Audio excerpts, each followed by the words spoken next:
Doctor صاحب ابھی ہم بریک میں بات کر رہے تھے کہ آل دو ہماری فلائٹ تو کوئی اچھی نہیں ہے، بڑی میزریبل ہے ہماری معیشت کی شکل، لیکن یہ آپ نے کہا کہ شاید اتنے بڑے ملک کو ڈیفالٹ ہونے دینا، یہ بھی ہماری شرافیہ عام طور پر بھی یہ ہمیں کہتے ہیں، اور آپ کی بھی رائے ہے، ظاہر آپ کی تو تعلیمی اعتبار سے ہے، یہ علمی اعتبار سے ہے کہ ہمیں گرنے نہیں دیں گے۔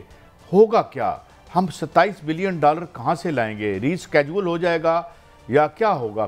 آپ کیا فورسی کرتے ہیں؟ اور آخر میں بھٹی صاحب آپ سے عام آدمی کی فلائٹ کے بارے میں پوچھیں گے۔ ڈاکٹر صاحب دیکھیں، اب یہ مجھے $27 بلین اس کا کوئی مجھے علم نہیں ہے کہ یہ کہاں، یہ کس نے کیلکولیٹ کیا ہے، کہاں سے کس نے کیا ہے کیلکولیٹ۔ میں صرف اتنا جانتا ہوں کہ پاکستان نے نمازی میں ڈیفالٹ کیا، نہ انشاءاللہ آگے کرے گا۔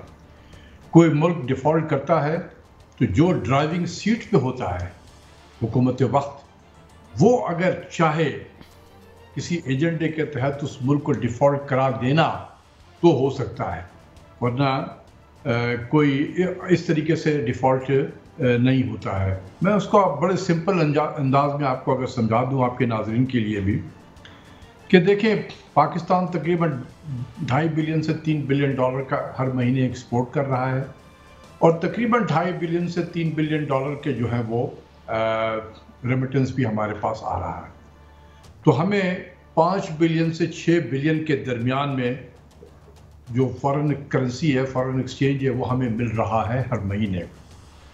تو اگر ہم اپنے امپورٹ کی ریکوائرمنٹ کو اسی طریقے سے کرب کر دیں کہ ہم امپورٹ اتنا ہی کریں جتنا کہ ہم ارن کر رہے ہیں، تو باقی بچ جائے گا ہماری ڈیٹ سروسنگ۔ ڈیٹ سروسنگ کتنی ہے؟ یہ مختلف جگہوں سے مختلف باتیں ہوتی ہیں۔ آپ دیکھیں گے کہ اتنا ہیوی بتایا جاتا ہے ڈیٹ سروسنگ، اس میں ہم نے چائنا کی جو پیمنٹ تھی اس کو بھی شامل کیا ہوا تھا، سعودی عرب کی جو پیمنٹ ہے اس کو بھی شامل کیا ہوا ہے، اور بھی اس طرح کے دوست ملک ہیں ان کے بھی پیمنٹ کو شامل کر کے ہم نے انفلیٹ کر دیا نمبر کو کہ ہمیں کتنی ضرورت ہے۔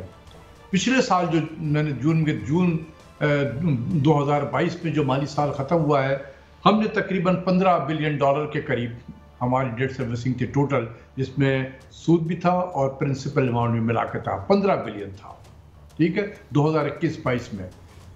تو اگر ہم اس طریقے سے اپنے جتنی ہم ایکسپورٹ اور ریمیٹنس کی شکل میں ارن کر رہے ہیں اتنا ہی ہم امپورٹ کر رہے ہیں، تو ہمیں صرف ڈیٹ سروسنگ کے لیے چاہیے ہوں گے پیسے۔ اب ڈیٹ سروسنگ کے لیے آپ دیکھیں کہ کچھ تو ہمارے یہاں پر $400-500 ملین سال کے جو ہیں وہ ہمیں فورن ڈائریکٹ انویسٹمنٹ کی شکل میں مل رہے ہیں، تھوڑا بہت ہمیں پورٹ فولیو انویسٹمنٹ میں آ جاتا ہے، کچھ پیسہ ہمیں جو ہم نے بنایا ہے روشن ڈیجیٹل اکاؤنٹ اس میں باہر سے آ جاتا ہے۔ تو جتنے گیپ بچتا ہے وہ حکومت پاکستان پھر بورو کرتی ہے، ملٹی لیٹرل اداروں سے بورو کرتی ہے، اور دوستوں سے بورو کرتی ہے، تو وہ ہم کر رہے ہیں، اور اسی طریقے سے ہمارا کاروبار چل رہا ہے، مانگ کے چل رہا ہے۔ اچھا، اس کا مطلب ہے ڈاکٹر صاحب آپ فرما رہے ہیں کہ ڈیفالٹ ہونے والی کوئی پرابلم نہیں ہے اور ملک کی معاشی صورتحال بالکل سٹیبل چل رہی ہے، ہم ایسا سمجھ لیں؟ نہیں، بالکل نہیں۔ پہلے والی بات صحیح ہے آپ کی کہ ہم جو کہا گیا کہ ہم ڈیفالٹ کر رہے ہیں، تو میں نہیں سمجھتا ہوں کہ پاکستان ڈیفالٹ کرے گا، لیکن دیکھیں میں اس کو کوالیفائی کر رہا ہوں کہ پاکستان اس وقت ڈیفالٹ کرے گا جب حکومت وقت چاہے گی، چاہے جو بھی حکومت ہو، کیونکہ وہ ڈرائیونگ سیٹ پہ ہوتے ہیں، گاڑی کھڈے میں جا کے گرا دیں یا اس کو منزل تک پہنچائیں، یہ ان کے اوپر ڈیپینڈ کرتا ہے۔ جہاں تک رہا کہ پاکستان کی معیشت کیسی ہے، معیشت بہت بری حالت میں ہے، دو اوپینین اس میں ہے نہیں، معیشت بہت ہی برے حالت میں ہے۔ میں نے کبھی زندگی بھی نہیں سوچا تھا کہ میں پاکستان کی معیشت کو اس حالت میں دیکھوں گا جو آج میں دیکھ رہا ہوں۔ باقی لوگوں کے مقابلے میں مجھے زیادہ اس کا دکھ ہوتا ہے، کیونکہ میں نے اس کو صحیح کرنے میں بڑا رول پلے کیا تھا جب میں منسٹری آف فائنانس میں تھا۔ آج وہی معیشت میرے آنکھوں کے سامنے تباہ ہو رہا ہے۔ اچھا ڈاکٹر صاحب، میں ایک گزارش کر رہا ہوں، ڈاکٹر صاحب چند دن پہلے آئے، انہوں نے کہا ملک کی معاشی بدحالی کے ذمہ دار مفتاح اسماعیل صاحب ہیں۔ دوسرا، بار بار یہ خبریں آ رہی ہیں کہ فائنینشل ایمرجنسی لگ سکتی ہے کسی بھی وقت۔ فائنینشل ایمرجنسی کا آسان لفظوں میں بتائیں، اس کا کیا افیکٹ ہوگا عام لوگوں پہ یا بزنس مین پہ یا پاکستان کی اکانومی پہ؟ دیکھیں، پہلے جو آپ کا سوال ہے مفتاح اسماعیل صاحب نے کیا کہا اور دار صاحب نے کیا کہا، یہ دونوں کے اپنی لڑائی ہے ایک طریقے سے کہہ لیں، جس میں کوئی کامنٹس نہیں کرنا چاہتا ہوں. وہ ان کی پارٹی کا مسئلہ ہے، ان کے پارٹی کے لیڈر جو ہیں وہی اس کو حل کریں گے کہ بھئی ایک ہی پارٹی کے لوگ جو ہیں وہ آپس میں کیوں لڑ رہے ہیں. ڈاکٹر صاحب عدم احترام سے وہ آپس میں نہیں لڑے، وہ ملک کی اکانومی کو کہہ رہے ہیں تباہ وہ کر کے گیا ہے. وہ ذاتی لڑائی ہوتی تو ہم یقیناً سوال آپ سے نہ کرتے. نہیں، مطلب ایک دوسرے کو نیچا دکھانے کی کوشش کر رہے ہیں. اس لحاظ سے میں کہہ رہا ہوں کہ دیکھیں بات یہ ہے کہ پاکستان کی معیشت اپریل سے آنورڈ جو ہے بہت تباہی کی طرف چلی گئی ہے، بہت تباہی کی طرف گئی ہے. اور میں یہ کہتا ہوں کہ اس معیشت کو جان بوجھ کے خراب کیا گیا ہے. میں بار بار آپ کے پروگرام میں بھی میں نے کہا کہ اس کو خراب کیا گیا ہے تاکہ پاکستان کی ولنریبلٹی کو جتنا زیادہ بڑھایا جائے اتنا ہی دنیا کو پاکستان سے جو حاصل کرنا ہے وہ کر سکتے ہیں وہ. کیونکہ پاکستان کو اگر اتنا ولنریبل کر دو کہ اس سے جو چاہیں ہم کروا سکتے ہیں، وہ ہمیں اس ڈگر پہ لے کے جانے کی کوشش کی گئی ہے کہ اس کی ولنریبلٹی کو بڑھایا جائے تاکہ یہ ہمارا دست نگر بن کے رہے اور ہم جس طریقے سے چاہیں اس کو چلائیں. اس کے پیچھے سیاست بھی ہے، انٹرنیشنل سیاست بھی ہے. میں اس کے ڈیپ میں نہیں جانا چاہتا ہوں، لیکن یہ ہے کہ چیزوں کو خراب کیا گیا ہے. چیزیں بہت خراب ہوئی ہیں. مسٹر اسماعیل نے کیا ہے یا کس نے کیا ہے، یہ ان کے آپس کی باتیں ہیں. فائنانشل اور ایمرجنسی کی بھی ذرا کائنڈلی رہنمائی کر دیں. دیکھیں یہ اس قسم کی باتیں ہوتی رہتی ہیں کہ فائنانشیل ایمرجنسی ہے، تو مجھے اس کا ٹیکنیکل اس کا نہیں پتہ ہے کہ اس میں کیا چیزیں ہوتی ہیں کیا نہیں ہوتی ہیں. ہو سکتا ہے کہ بہت ساری چیزوں پہ امپورٹ پہ پابندی لگا دی جائے. یہ بھی ہے کہ جیب میں پیسے نہیں ہیں. تو دیکھیں آج پاکستان میں بھی یہی ہو رہا ہے. اکثر میں لوگوں کو دیکھتا ہوں کہ دیکھیں جی وہ ایل سی نہیں کھل رہا ہے، فلاں نہیں کھل رہا ہے، تو یہ تو بہت تباہی ہو گئی ہے. بھائی اگر آپ کے پاس لاکھ روپے گھر میں پڑا ہوا، آپ کے بینک بیلنس میں 1 لاکھ روپے پڑا ہوا ہے اور آپ کے اخراجات تقریباً 2 لاکھ روپے مہینے کے ہیں، تو آپ کیا کریں گے پھر؟ کیا 2 لاکھ جس طریقے سے آپ خرچ کر رہے تھے اس طریقے سے زندگی گزاریں گے، یا اپنے اخراجات کی آپ نے پرائرٹائز کرنی ہے کہ یار میں بچوں کو لے کے جایا کرتا تھا ریسٹورنٹ میں، تو ابھی حالات خراب ہو گئے، میں نہیں لے کے جاؤں گا.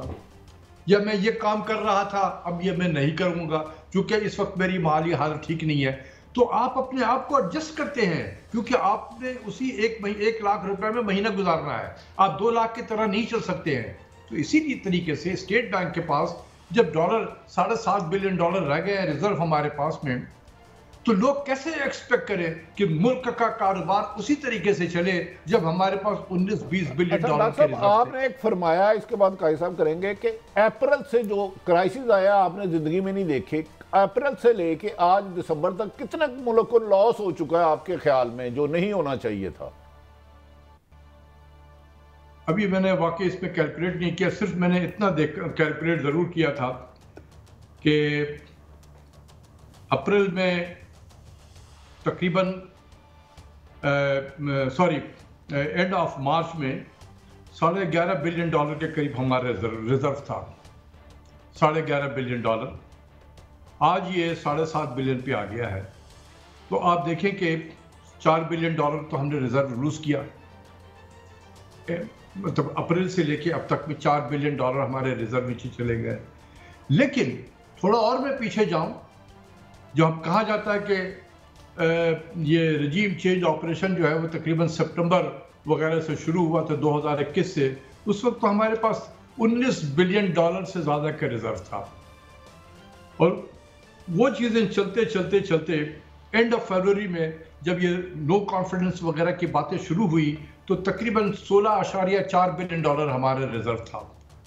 ٹھیک ہے، تو اگر ہم نو کانفیڈنس ہی سے شروع کر دیں کہ جو بعض اگست شروع ہو گئی تھی پارلیمنٹ میں، تو اگر 16.4 تھا آج 7.5 کے قریب ہے، تو تقریباً ہم نے $9 بلین کے قریب ہم نے ریزرو لوز کیا ہے، جس کی وجہ سے پاکستان بہت زیادہ ولنریبل ہو گیا ہے.